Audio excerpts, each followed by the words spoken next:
Hello, everyone. My name is Paul Van Zandt, and I am Chair of Canadian Geographic Education. As a standing committee of the Royal Canadian Geographical Society, our mission is to promote excellence in K-12 geography and social studies education in Canada, and to make Canada better known to Canada and the world. Thank you for joining us for our GeoNight presentation, part of a global event celebrating all things geography. It is my pleasure to introduce our keynote speaker, Chris Brackley. All disciplines have their own vocabulary, their own language.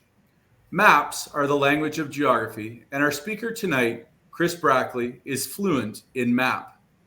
Chris has been a freelance cartographer for more than 20 years and is currently the resident cartographer for Canadian Geographic. His passion for maps stems from their undeniable power to tell stories about the land and humanity's relationship to it. Given the growing disconnect between people and place, he believes there's never been a more important time to tell these stories. His favorite maps highlight the beauty and diversity of the land and increasingly work against the tide of colonialism to put Indigenous peoples back on the map. When he's not making maps, Chris likes to spend his time in nature, either on a trail or in a canoe. He joins us today from his home in Limehouse, Ontario. Hi, Chris. Hey, Paul. Thanks for the introduction.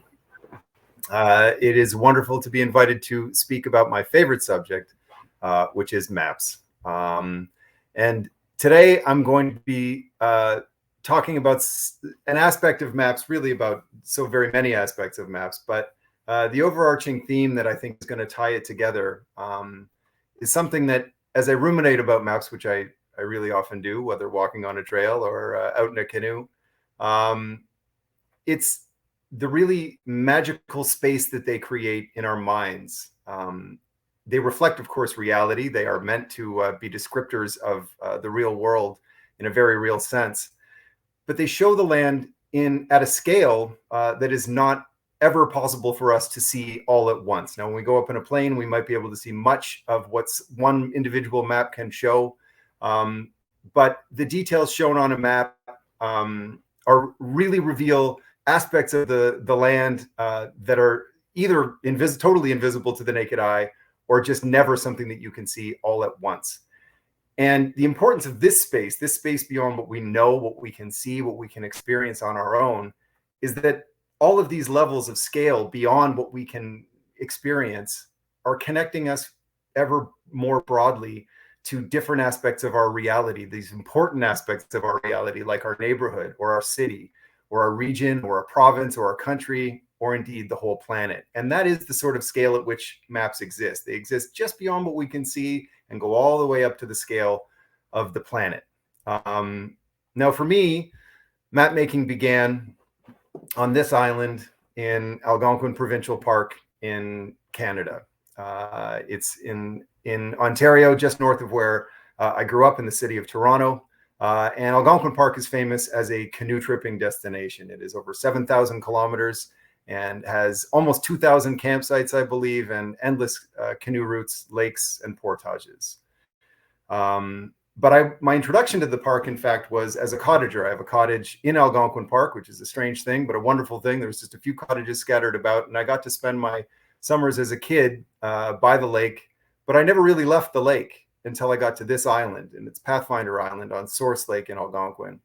And it's a canoe tripping camp. And I didn't know much about canoe tripping until I got there. And I didn't know much about the backcountry or the great expanse of Algonquin Park until I got to this place, because this place, as magical as the island is all about getting in one of those little red canoes that you can see here. They're much bigger in real life. Hopping in a canoe with a couple of other buddies and a few other canoes, and off you go on a canoe trip. And going on canoe trips revealed the expanse of nature, the diversity of place to me in a way that forever has marked me. And it was this map right here that was the first map that really ignited my interest. Beyond the experience, of course, when you're a kid and you go out on a trip, the leaders take you where you're going and you follow along. And that was wonderful. I went on a 4 or 5 day trip on my first trip when I was 12 years old. But when I got back, I immediately went to the store at the camp and bought myself my own copy of the Canoe Routes Map, and I traced my journey, my adventure from lake to lake and portage to portage, and kind of relived the whole experience. And it was absolutely magical to see all those details coming back so clearly and so vividly. And it was maps are great for doing reflection on places we've been, but I would argue, and I think many would argue, that maps power can be even greater in terms of imagining what we might do or where we might go. They are a dream space for so many people. And that was what this Canoe Routes Map became to me. Me and my buddies would plot trips in the coming years. The next few years, I was a camper up there, and we would go to the director of tripping and get him to send us in the different places where we wanted to go. And it was absolutely incredible to think that this map was something that we could then turn into reality, a challenging reality to travel through the park. But as I spent more and more years up there and began leading trips, I must admit, I started to wonder about what was beyond, essentially, quite literally what I'm talking about in this talk. What was over the hill? What was just beyond the portage? What was on a lake that wasn't on a canoe route? I was curious about the land between, which is a sort of a place and a space that I've talked about in different ways and in different times. And it's that place that no one ever really goes to. It doesn't have a trail or a route to it, but it's a real place. And occasionally people go there, and certainly lots of wildlife and animals and things live there. So in order to learn more about what was happening in the land between all of the canoe routes, I went and got the National Topographic Map of the area. This is right here is Pathfinder Island. And so there's where all of my canoe trips started from. But the National Topographic Maps, though more zoomed in and incredibly having this most important detail for a canoe tripper who has to go on a lot of portage, is the contour lines, which tell you whether you're going to be going uphill or downhill or quite how high the next lake is. So these were great for understanding what was going to happen on an adventure. But I was more curious, or at least equally curious, about all of the things that were happening in the past, in the future. The future is not mapped in this, but what is mapped is all kinds of elements that aren't on any of the maps that I could find. And they were mapped because I actually spent the time taking the 15 map sheets that make up Algonquin in that time where there's nothing much to do between the camp seasons, 6 months in the winter. I got pen and ink, and I actually hand inked every one of these sheets. I redid all the outlines of the lakes. I added in the portages and the campsites. But as I say, in terms of what was happening in the land between, more importantly for me, I started to add things like the height of land. Algonquin's a dome of rock. It's the top of the watershed. So water flows in different directions off of it. And the rivers that I would paddle would go some to the east, some to the west. And it was so neat to sort of infer just where the top of all of this land was, exactly where was the break between one watershed and the next. So that's what this blue line is here in the middle between Source Lake. Source Lake is aptly named. It is near the top of the watershed. But there were other things, historical features that I found on old maps that I added to the map. So there's little symbols in green here for old camps and old lumber camps. And even the management. So these colored lines that you can see on here reflect the dark green is a particularly protected wilderness zone, because the park has got many different management styles and many different management realities. And all of these things certainly hearken to the kinds of work I would eventually do about management and about history and about all the things that maps can reveal. So this map was amazing for me because it really showed this place that I thought I knew so well in ever greater detail. And it encouraged me even to get off trail and start to see some of these places. But what I really wanted to know eventually was to know this island better. So my beautiful island, I knew it very well. As anybody who spent time there, I knew every trail. I could probably walk it in the dark. But I didn't really quite know just how much wilderness was there at the back of this island. It's not a huge island. It's 500 meters in length. But just exactly how big was the dining hall? What was the shape of the ball field, which never did quite seem like a regular ball field? And so eventually I did the work to map it myself with the campers' help. We took a 10-meter rope and a compass, and I scaled up the outline of the island, and we walked every path and marked every building until we had the entirety of the contents of what was happening on the island. And I spent the next underemployed summer hand inking this, I had an interest in illustration, so I created this kind of old time feel. And for me, revealing just how it all fit together was, again, this idea of taking something that I knew so well, but giving myself a vision of it, a view of it, a perspective of it, that though I couldn't recall it in exact detail in my mind, it was an impression that enriched my understanding of place, this place that was so important to me. And this is maps for me. Maps are the thing that reveal worlds almost beyond our imagination, but beautifully, they are things that we can imagine. And here's a map I've been working on of the north, not in Algonquin, in Canada. This is Baffin Island is the central piece here. And some say that satellite imagery isn't exactly a map. In this case, I would argue it is, because I really did a lot of work here to not only stitch together 50 or 60 Landsat images to make this giant image, but I also artificially colored the difference between the land in sort of a true white and the bluish color of the ice, which is not in the images themselves, but in order to understand what you're seeing, the cartographer always has to sort of categorize and symbolize. So that's what I've done here. But to be able to see the world at this scale and in this way, of course, you could take a picture from space in the modern era, but there'd be clouds all over it. So to be able to render a vision of this is quite incredible. But even more interesting in a way is to look at the same place over time. And time is an element that I think is a fascinating one to explore in maps and expand, again, our understanding of place. So that original image was in April. And then in June, the ice starts to break up, still very wintry, although much of the snow is off the land. And then come summertime in August, most of the ice around Baffin Island has left. But it's powerful too to me to see the seasonal changes, particularly in a land where the Inuit rely on that sea ice in the wintertime. It's part of their environment that they travel through. And to see how it changes over time and to find a way to try to map it was a thrill. But we can see all kinds of things that you can't see with the naked eye. Demographics are one that always are fascinating to look at for me. They're a classic map subject. And in this case, I got to map the area around Toronto. This is sort of the greater Toronto region, broken down by census subdivision. And of course, when you go to census data, you get all kinds of information about the people who are living in a given landscape. And this was a map that was really just trying to look at the Black, Indigenous, and people of color community as they existed and where they existed in relationship to how much green space they had access to. And so, fairly unsurprisingly, all the colorful sections of these pie graphs are the BIPOC communities, different communities listed here at the bottom. And when we're in a city, there's the greatest diversity of people, whether that's in Peel region or in Toronto, and you have the most amount of urban space and less green space. So sometimes these things aren't surprising, but always, I think, to get a real sense of how many and just where is an expansion of place.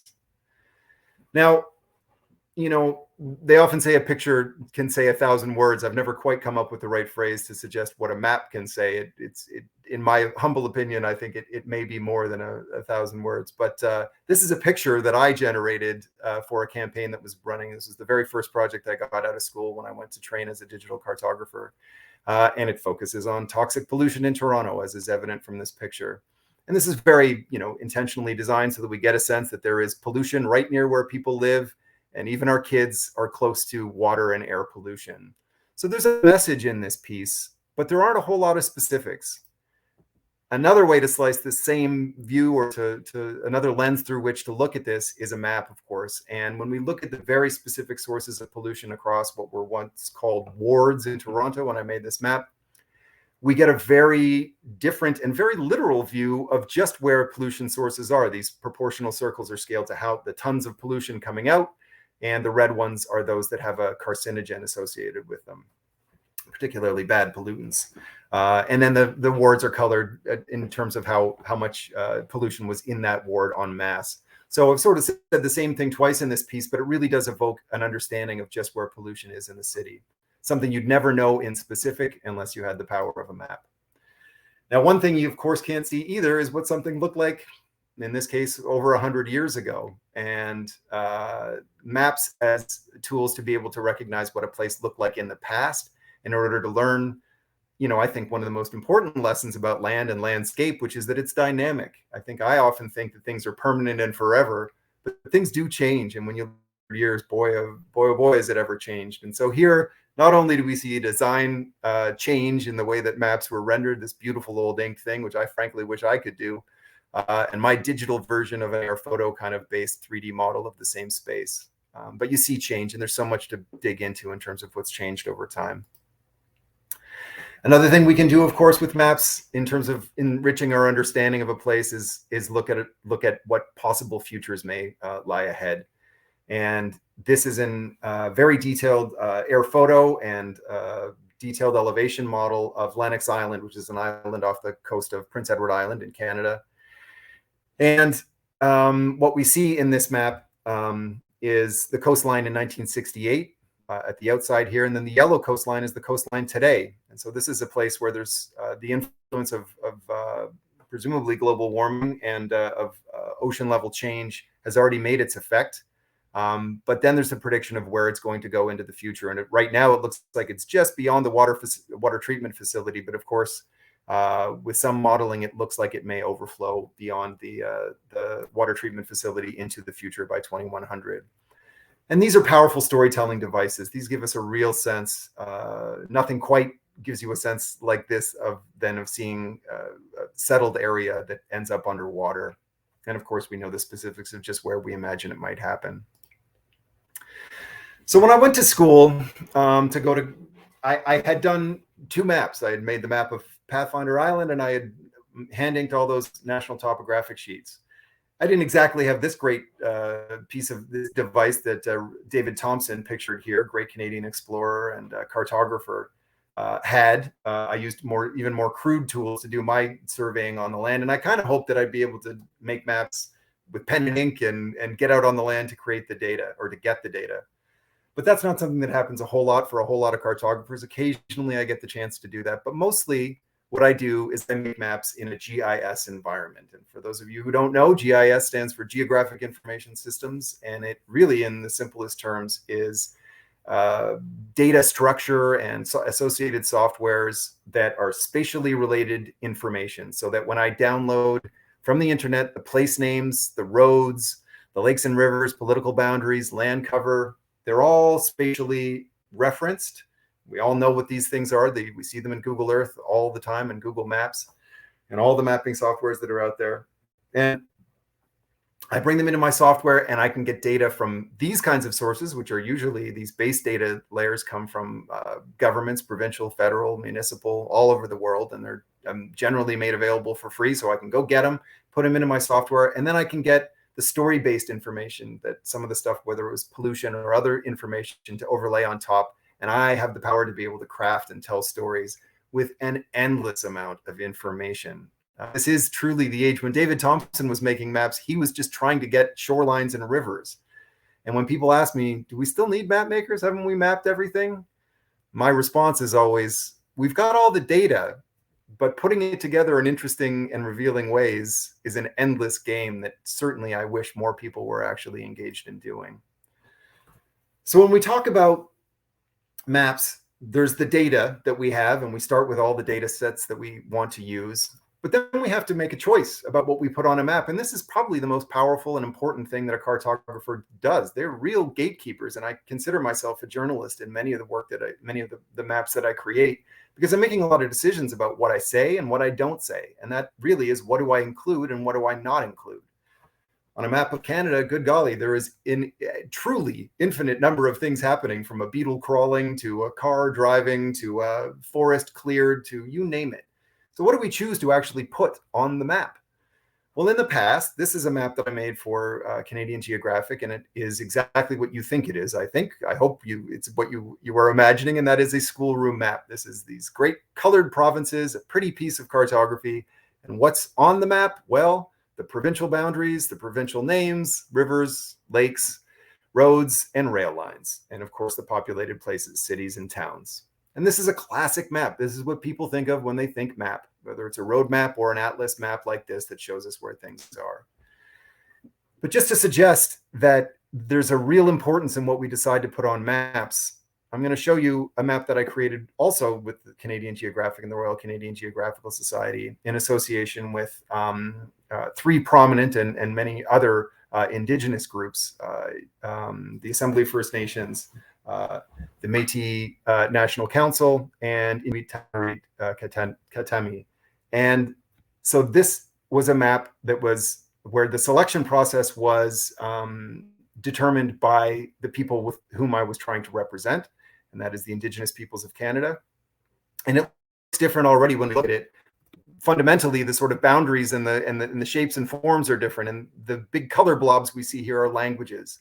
So these are, the green is the Algonquin languages, the orange up here is the Athabascan based languages, Inuit languages in the north in pink, and many different languages in BC and southern parts of Canada.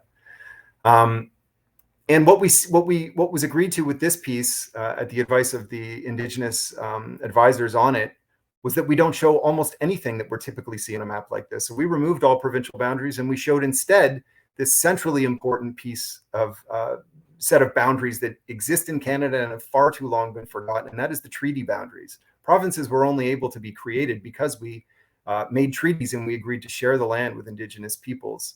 And these treaty boundaries we have rights and responsibilities, both sides of both the Indigenous and non-Indigenous people as a result of these treaties. And that they have fallen off the map seems to me a real error in judgment on everyone's part, because it's something we need to know about, and we need to know that they exist, and that we, as I say, there are meaningful things that we need to do as a result of having signed these treaties. It's wonderful to see the language names spread throughout Canada. It's wonderful to me to just see the incredible geographic spread of Indigenous peoples across this land.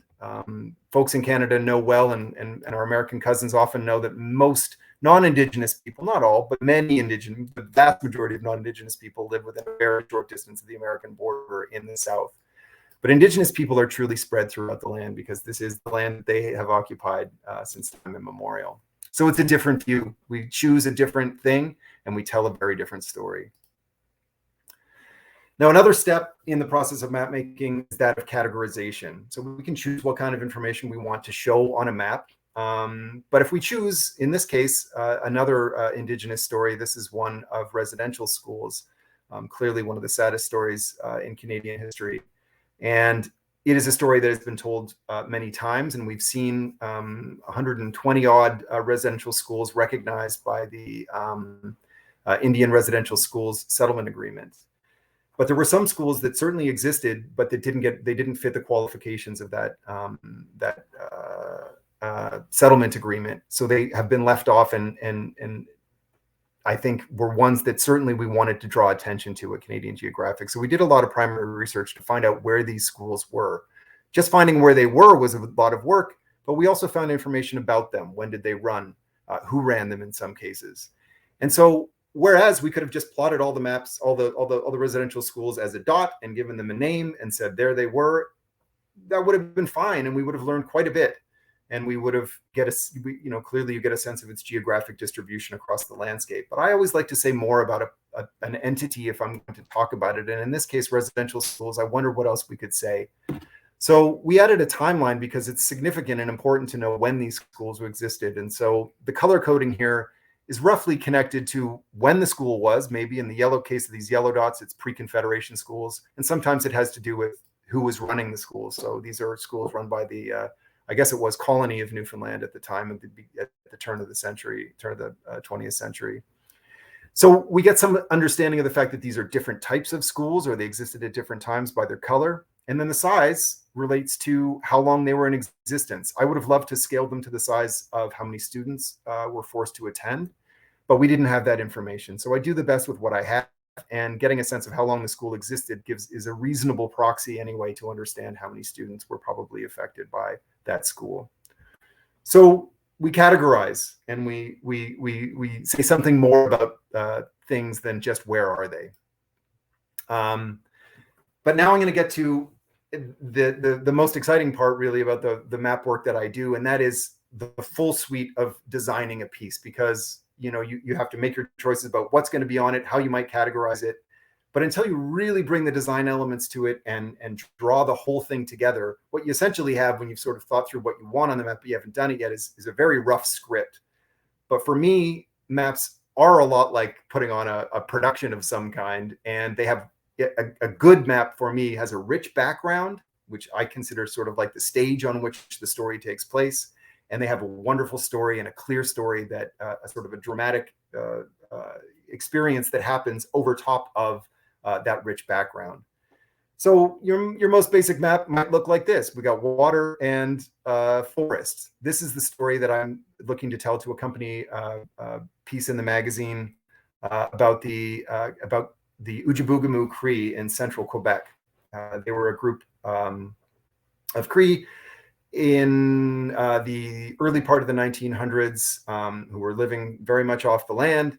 And who, over the course of time, as industry and resource extraction appeared and expanded in their territory, were moved around, kicked off of every place that they settled, time and time again. It was a real story of displacement. It was part of a series we did on relocation, of forced relocations of people. So this was the area that I was going to be mapping in, but this, of course, doesn't tell us much of anything at all. Once we add a little content to it, the base map content, sure, we start to sort of see a classic colonial view of the space. We can see the roads, the rivers, the places, and the lake names. But again, we don't have much of a tail.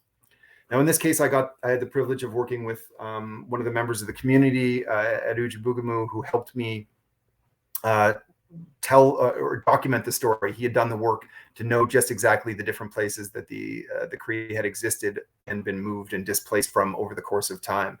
And I could have made a map like this. This has all the important points on it in terms of where they went or where they were. I might even have added a date to these in order to get a sense of how they moved over time. But for me, maps that really tell stories have movement. And I love arrows to help tell the story of how people moved. And for me, once you find the beginning point here in 1929 in the purple arrow, you have a sense of where the story began.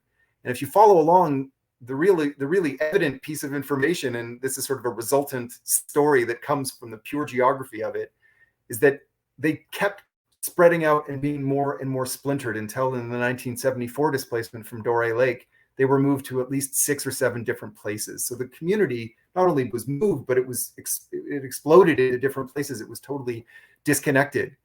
And my favorite part about this piece is that the last move is all the arrows coming together in this place where the Ojiboogamuu Cree Nation now exists.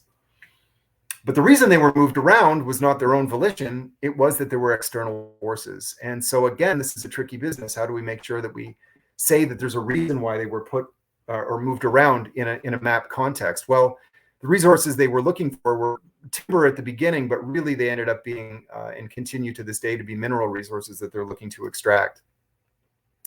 And of course, I'm not quite to that point in the story yet. That background was not the kind of background that I would put on a map.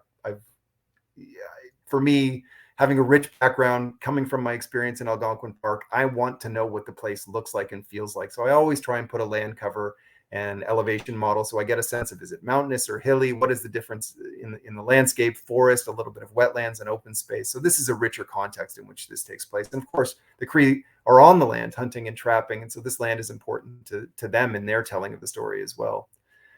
But to get onto the resource side of it, that's what the forest looks like in a sort of a conceptual sense. But now we get a sense of the pressures that exist in this space. And all of the white areas you see now are existing mining claims, or they were in 2020. And the particular site of importance to the story we were telling was this Black Rock mine, which is going to have a heavy impact. I think one of the members of the Ojiboogamuu Cree Nation suggested they were going to destroy or blow up entire mountains and parts of the landscape. So these were real threats to the way of life. And here we are with the Wapiti Rabbit Camp, a hunting camp where the Wapiti family, which is numbers in the tens or even up to 100 people, often visit and gather. And it's a social space and it's a center for hunting. And now the impact of this, one can see without having to say much of anything, is going to be significant. Of course, a map isn't finished for me until we've got a locator on it, so we know just where we are. This is the area we are in central Quebec, and a title. But that's a full-fledged map, and that's a bit of a walkthrough in terms of how I take raw information and start to tell a story with it. Now, I don't think there's any more famous image of the Earth than this one. This was the first full disk, I believe they call it, image of the Earth taken in 1972, just after my birth. And when I'm talking about and when I'm conceptualizing this idea of understanding one's relationship to this very important thing, our Earth, this thing on which we live, this thing on which we depend, this thing with which we really are one creature. This is always a passion for me. I'm all about interconnectedness, and nothing speaks to the interconnectedness of the all of us on this planet than seeing the planet floating there in space. I think a lot of people thought of this image as one that showed the fragility and of this beautiful, gorgeous planet just floating off in space. So this is one that is an image that will forever be in our minds, and we've seen many since, that give us a sense of this home that we live in. But no image ever created a sense of home for me personally more than this one. Now, this is a map that I made. I was working with the Neptis Foundation, who look at urban growth issues in the Toronto area, and we're back here in Southern Ontario. We see my beloved Algonquin Park up in the top here, and this is the landscape in which I got to canoe trips. So you get a sense, and hopefully you're getting a broader sense as we go through this of place and space, and you'll have a visualization of it after the end of this presentation, sort of my experience. So that's the park, and this is Toronto, where I grew up. And I always drove with my family up the 400 highway, and I knew that we kind of left the city and went up over a hill and down to this very black soiled, beautiful growing space, which is called the Holland Marsh. And I knew we kind of kept on. We had to get through Barrie. There was always terrible traffic. But eventually, when we passed Barrie, we started to get into what we call around here cottage country. And we started to get into the forest. And I knew I could sense that we were getting closer to the hills and valleys of Algonquin Park. And I knew all these things, and I had a sense of it. But until I mapped it and really outlined the Oak Ridges Moraine, which has become a prominent natural feature that we're working to protect around Toronto, and the Niagara Escarpment, I hadn't put it all together, how they all sat in one place. And I hadn't, importantly, understood that the agricultural space in Southern Ontario was where there was good soils that had settled. And we know about the Canadian Shield. If you're Canadian, you've heard of it. There's the edge of the shield. There's no doubt about it. It's because it's rock, hard rock, where you can't grow things. And so the forest was never cleared, and it's remained as forest to this day. So some of these things that I kind of knew intuitively, I now had a real mental picture for, and this has been empowering for me, and a place that I go back to in my mind and on the wall when I get to visit with it. But we can conceptualize just about anything with maps. There really is, the sky's the limit in terms of what kinds of contexts we can put to our understanding of the world and how we can broaden our understanding.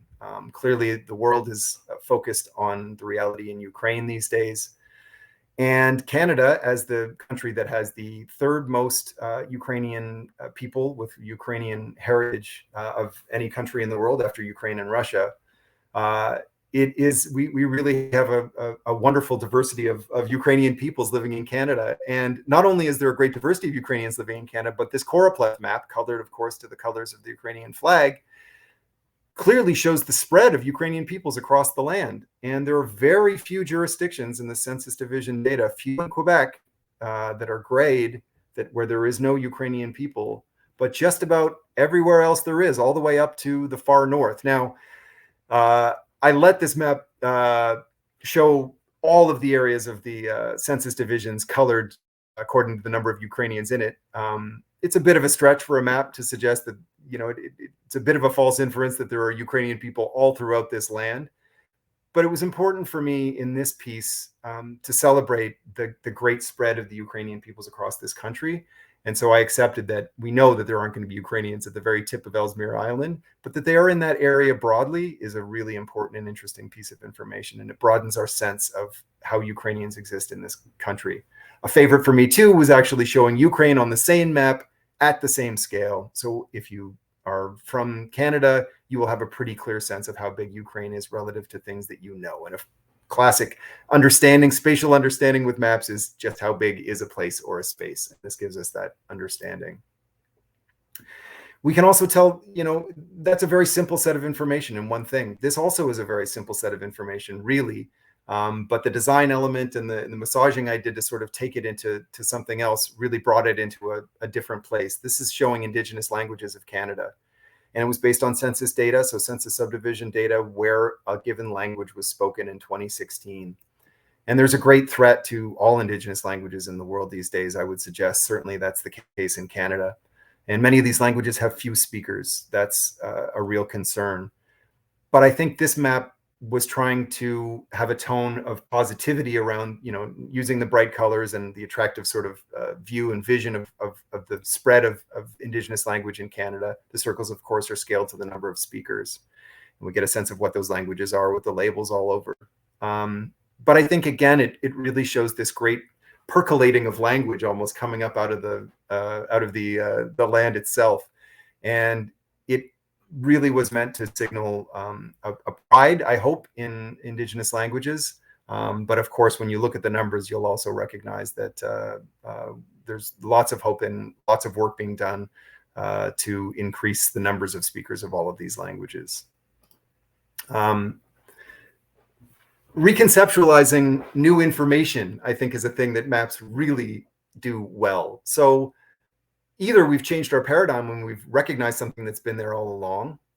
In the case of Indigenous peoples on the land in Canada, we erased them from the map for far too long, but they're there now in the work that I do, certainly. But here's one where apparently, according to an article published in Australian Geographic, there is an 8th continent, and it's called Zealandia. And they asked me to make a map of where Zealandia was. Well, there it is. Now, I kind of colored it green as if it were land. This is under the water, all of this green stuff. We know that New Zealand is here. But this is the extent of what is now defined as an 8th continent, according to the experts in the field. And I can't speak to any of it except to know that it is something that has come to exist and is not well known. But how better to visualize it, of course, a new continent than a map. Fascinating, interesting, and it's powerful to reimagine what we always think we knew. This is one of the favorite maps I've ever made for Canadian Geographic. It was in our On the Map section, a 2-page spread in the magazine. And it shows the furthest extent of the last glaciation over North America. And it's always powerful to me. This is one of my favorite stories in geography and in the history of Canada, really. It's so powerful to me to recognize that at this time, this is the furthest extent we see here is 21,400 years before now, there were Indigenous people on the land at the edge of these glaciers, and they watched the entirety over 2,000 or 20,000 years, excuse me, of its retreat. And they watched all of these individual changes take place. So what we see here is the darker colors were the ice that was only there for a short period of time, and then it receded. And as the colors get lighter, the ice was there for a longer period of time until we get right up to ice that's still here in the white. We see the furthest extent of where the land was. And these kinds of imaginings of change, I think, are so powerful in an era and at a time where we're very concerned about change, as we should be.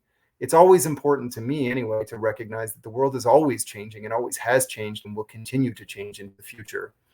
And I simply love how much the dark blue is fresh water. And there were times where there was a massive freshwater lake being held up by a glacier.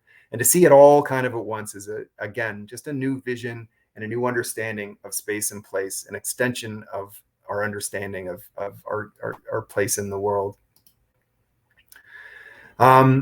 Maps sometimes can be a little less neutral, and I made this map for the Atlantic Salmon Federation. It's a big poster map. It's bigger than what you see here, but it shows all of the rivers that have Atlantic salmon in them. And it shows, importantly, the status of each of the rivers, the status being how healthy is the population of Atlantic salmon that travel to these rivers.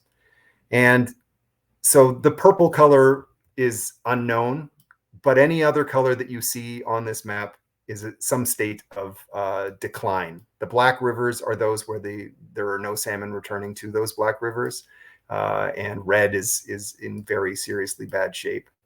So even though this map was meant as an attractive piece to put on the wall, and I hope it sort of feels that way, there's a nice tone and a feel to it, it doesn't take long to look at it and recognize that there are some alarm bells ringing when we look at the state of Atlantic salmon in North America. or well, it is in North America. This goes all the way from the States up to Labrador. We can really scream and shout from the rooftops. And I made this map for environmental defense in Ontario and in Toronto area. And they focus on many issues of concern to folks in Canada and in Ontario. And in this case, we're back in Toronto, and we see here the growth of the city. Toronto is one of the fastest growing urban areas. It's got all these cities that used to be separate that have now all kind of glommed on into one big gray massive city. And the black areas here are areas that have where the city has been built up, paved over agricultural land in order to create housing. The black area is areas that have been developed in the last 20 years. So that's 20 years of development, 20 years of growth. The red are areas that have already been approved for further growth. And the orange are areas that are on the table for potentially being approved as further expansion areas to continue growing. And the message here, of course, is perhaps we have enough land in the red, which we haven't even yet developed, but has been approved, that we don't need to continue to open up new lands for development. And this issue is a tricky one for sure. And there is many sides to how we accommodate growing populations. And of course, we're going to grow in ways, but we want to grow the best way we possibly can. But again, design, approach, data. I actually did all the drawing of the expansion of the urban space between 2000 and 2020. So sometimes you have to make data in order to tell stories. But this has a powerful sort of an image about the rate of growth in Southern Ontario, a problem or a reality anyway for any urban space in the world these days. But I think I know my favorite map is pretty much always the one I'm working on currently. And this is the map I am working on currently. It is not entirely complete. But I hope in seeing this even from this scale, this is one of the giant floor maps that we at Canadian Geographic have produced. We've made well over 10, maybe as many as 15 giant floor maps, which are 26 by 36 foot maps that we print on vinyl and are distributed and travel around schools in Canada for free. And they roll out on gymnasium floors, and kids get to walk on this massive map and see Canada in my favorite way, which is, simply put, Canada bigger than you, which of course Canada is much bigger than me or you.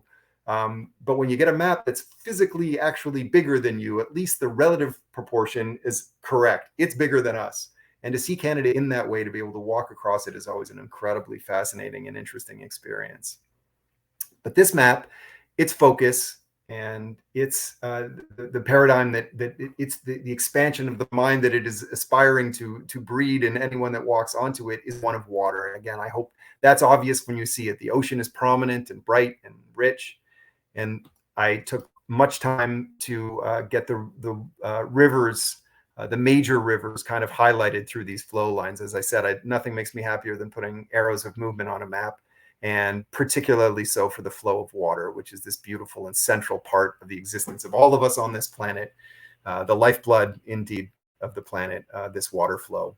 So that's the focus of this map. And we see the watershed boundaries here again, coming back from my original map that I made of Algonquin Park. I love seeing where that height of land is and how water flows. But what I want to say about this map in terms of how it expands our understanding and moves our understanding of our place in the world forward in an important and singular way that no other medium can do, is that I have now taken the information from different maps and put them together. And whereas for the Indigenous Peoples Atlas of Canada map, it was just about the Indigenous peoples, this is about the plurality of life in Canada today.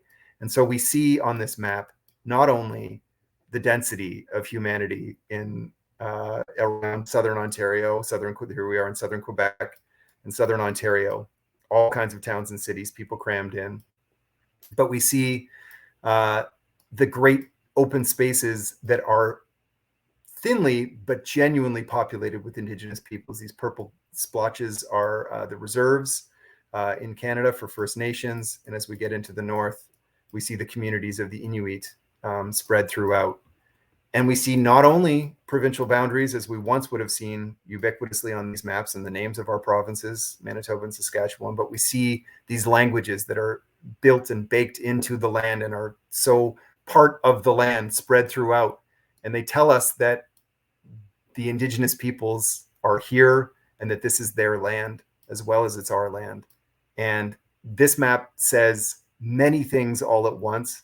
It says that rivers and lakes are connected to language. And these kinds of spatial relations, when you lay them out and leave them open-ended for people to muse on and think about, are the things that probably make me the happiest, when we get to see depth and diversity of information at this scale.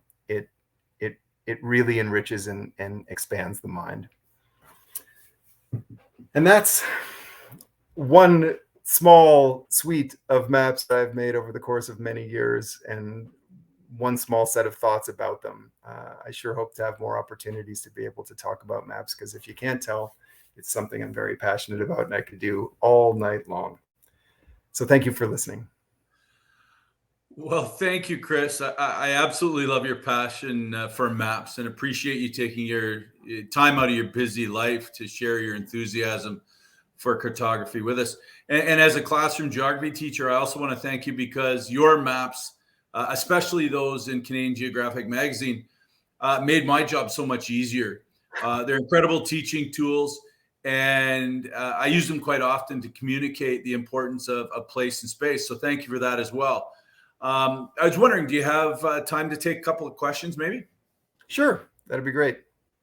All right. Well, I guess I'm going to start with a statement you made a few minutes ago. You said that your favorite map is the one that you're currently working on. But is there one that sort of stands out that maybe, if not your favorite, then the one you're most proud of in terms of the work that you've done? I would certainly suggest that I think the Indigenous Peoples Atlas of Canada map was a real groundbreaker for me, because we know in Canada that we're finally waking up to the fact that the land is not just the land of us who have come over from far afield. It is and always has been and always will be the land of the first peoples. And as soon as I was charged with trying to do my best work in collaboration with Indigenous groups to try and put Indigenous peoples on the map, I said, I don't even know where to find the information. I don't even know how it all works. I don't know how many First Nations there are in Canada. I don't know where the treaty boundaries are. Now, of course, I can go and get the data, but it was such a rich story to have to tell that I had to do an immense amount of learning just to get to the baseline of being able to start to tell the story.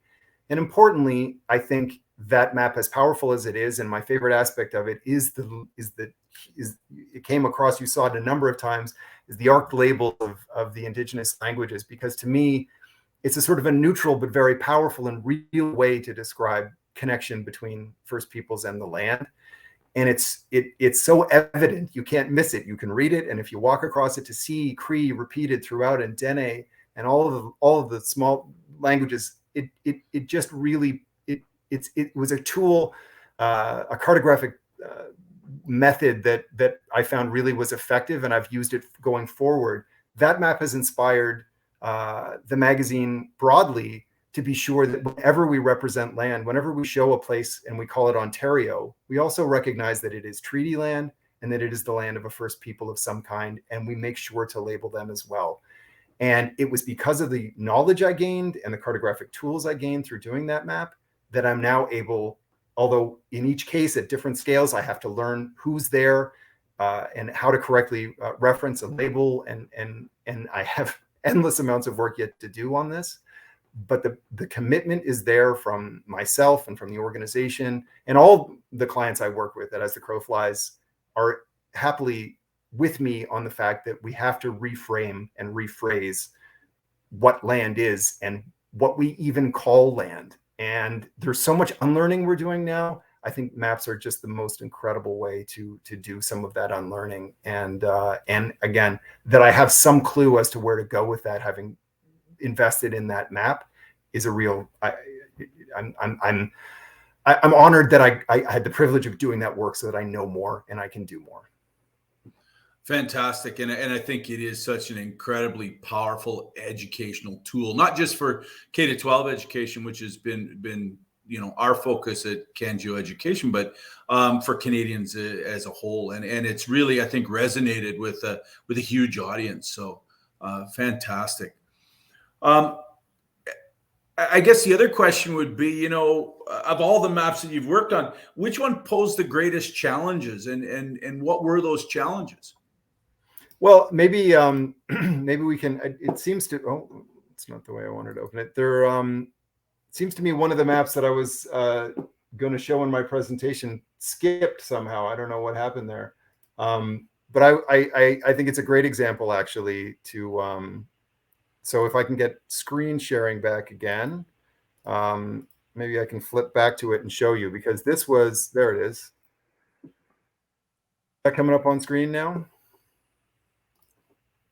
I think it is. Okay. Yeah, there we go. Great. Yeah. So this is a map that is the second last big map that I worked on. So it's still close to my heart. But this was one where I was given a sort of a blank slate to say something about the oceans. And oceans are one of the hardest things to map because they're so dynamic. They move, it's not like land where you can put all the land cover. This is a world map, obviously. And it was great to be able to, I always show land cover, as I say. So I see that we are in an agricultural land versus a forested versus a desert. I know how to do. But how do you show life and diversity in the ocean? This was a really great challenge for me. And you'll probably notice right away, the ocean here is greatly green. And to me, I love maps that unsettle, as long as there's a real reason to do it. I don't like unsettling for the sake of unsettling, but seeing something in a way that you don't expect, to me, is wonderful. And in this case, what we're seeing is what's called primary productivity, and it's data that's being acquired from satellites.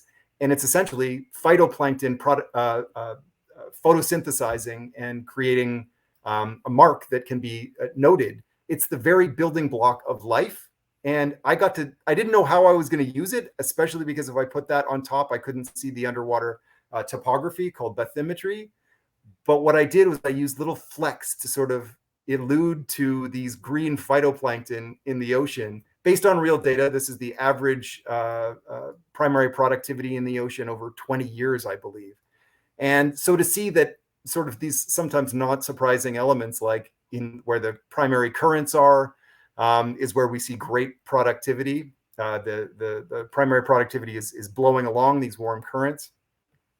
And where the dots get almost black here around the edge is where there's upwelling of nutrients coming up from the bottom of the ocean.